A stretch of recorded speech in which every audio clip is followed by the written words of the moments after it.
ലൈവില് ഭയങ്കരമായ രീതിയിലുള്ള ഒരു വഴക്ക് നടക്കുകയാണ് കേട്ടോ. എന്താണ് സംഭവം എന്നുള്ളത് പറയാം. ഇന്നലെ നമ്മൾ പ്രോമോയിൽ കണ്ട ആ ഒരു കയ്യാങ്കളി അത് ഭയങ്കരമായ ഒരു ലെവലിലേക്ക് പോകുന്നുണ്ട്. ഷാനവാസിന് ബ്രീത്ത് കിട്ടാതാവുന്നുണ്ട്, ഭയങ്കരമായിട്ട് ഖേദിക്കുന്നുണ്ട് ലൈവിനകത്ത്.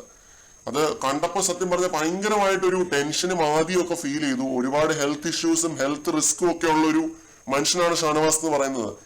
നെവിൻ ചെയ്ത ആ ഒരു പ്രവൃത്തി അത് ഒരു രീതിയിലും ന്യായീകരിക്കാൻ പറ്റാത്തൊരു തെറ്റാണ്, ശുദ്ധ പോക്രിത്തരമാണ്, തെണ്ടിത്തരമാണ്. അപ്പൊ തന്നെ പിടിച്ച് പുറത്താക്കേണ്ട ലെവല് തെണ്ടിത്തരമാണ് നെവിനെ കാണിച്ചത്. നെവിനെ പിടിച്ച് പുറത്താക്കണമെന്ന് എനിക്ക് പറയാനുള്ളൂ കേട്ടോ. അത് അത്രയും ഹൈ റിസ്ക് ആയിട്ടുള്ള ആ മനുഷ്യന്റെ അടുത്ത് നെവിൻ എന്ത് രീതിയിലുള്ള ഒരു അഗ്രസീവ്നെസ് ആണ് കാണിച്ചത്. ഭയങ്കര അഗ്രസീവ് ആയിരുന്നു നെവിൻ, പറയാതിരിക്കാനായിട്ട് പറ്റത്തില്ല. ഇത്രയൊന്നും അഗ്രസീവ് ആവരുത് അങ്ങനെയുള്ള ഫ്രജൈൽ ആയിട്ടുള്ള ആളുകളുടെ അടുത്ത്. അത് ഷാനവാസ് അവിടെ വീഴുന്നുണ്ട്. അപ്പൊ തന്നെ ആ മുഖത്തിന്റെ ആ ഇന്റൻസിറ്റി ഉണ്ടല്ലോ, ആ പാല് വന്ന് വീണ ആ ഒരു ഇന്റൻസിറ്റി തന്നെ ഷാനവാസ് അവിടെ വീഴുന്നുണ്ട്. അവിടെ മുട്ടുകുത്തി ഷാനവാസ് അവിടെ വീഴുന്നുണ്ട്. ശ്വാസം കിട്ടാതെ കിതക്കുകയായിരുന്നു ഷാനവാസ്. ലിറ്ററലി ഞാൻ ലൈവിൽ കണ്ടോണ്ടിരുന്ന ഒരു കാര്യമാണ്, കിതക്കുകയായിരുന്നു. ഇത് കണ്ടിട്ട് വല്ലാത്തൊരു ആദ്യം ഫീൽ ചെയ്തു കേട്ടോ. അത് നെവിൻ എന്നിട്ടും ഡ്രാമ എന്ന് പറഞ്ഞുകൊണ്ടിരുന്നപ്പോ ശരിക്കും ഉള്ളൊന്ന് പടച്ചു. ഇങ്ങനെയുള്ളവർക്കൊക്കെ പ്രേക്ഷകരുടെ സപ്പോർട്ട് എങ്ങനെ ലഭിക്കുന്നുവെന്നാണ് എനിക്ക് മനസ്സിലാവാത്തത്. ശരിക്കും പിടിച്ച് പുറത്താക്കേണ്ട ലെവല് ചെറ്റത്തരമാണ്, തെണ്ടിത്തരമാണ് നെവിന കാണിച്ചത്. പറഞ്ഞാൽ ചിലപ്പോ കൂടിപ്പോകും കേട്ടോ. എന്നിട്ട് ഡ്രാമ എങ്ങനെ സാധിക്കുന്നെന്ന്. ഇത് മനുഷ്യനാണോ ഇയാള്, ഈ നെവിൻ എന്ന് പറയുന്ന ഇവൻ മനുഷ്യനാണോ? എനിക്ക് അറിയാൻ മേലാഞ്ഞിട്ട് ഞാൻ ചോദിക്കുകയാണ്. എന്ത് മനുഷ്യത്വരഹിതമായ കളിയാണ് കളിച്ചത്.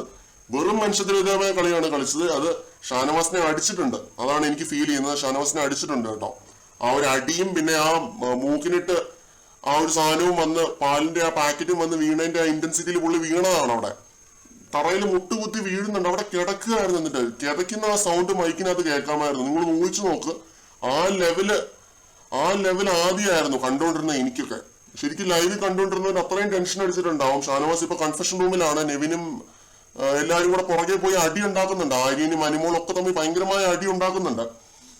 അനീഷ് പക്ഷെ കൺഫെഷൻ റൂമിലേക്ക് കറക്റ്റ് സമയത്ത് എത്തിച്ചു. അനീഷിന്റെ ഒരു കൺസിഡറേഷൻ അത് വേറെ തന്നെ ഒരു ഇതാണ് കേട്ടോ. തങ്കം സാർ അവരെ എന്നൊക്കെ പറയാൻ തോന്നുന്ന ലെവലൊരു എന്താ പറയാ, ആ കൺസിഡറേഷനാണ് ഷാനവാസ്. സമയം കളയാതെ നമുക്ക് പോവാം ഷാനവാസ്, സമയം കളയാതെ പോവാം ഷാനവാസ്, സമയം കളയാതെ പോവാം ഷാനവാസ്. കേട്ടോണ്ടിരുന്നപ്പോ തന്നെ അതാണ് ഒരു ആശ്വാസം തോന്നിയത്.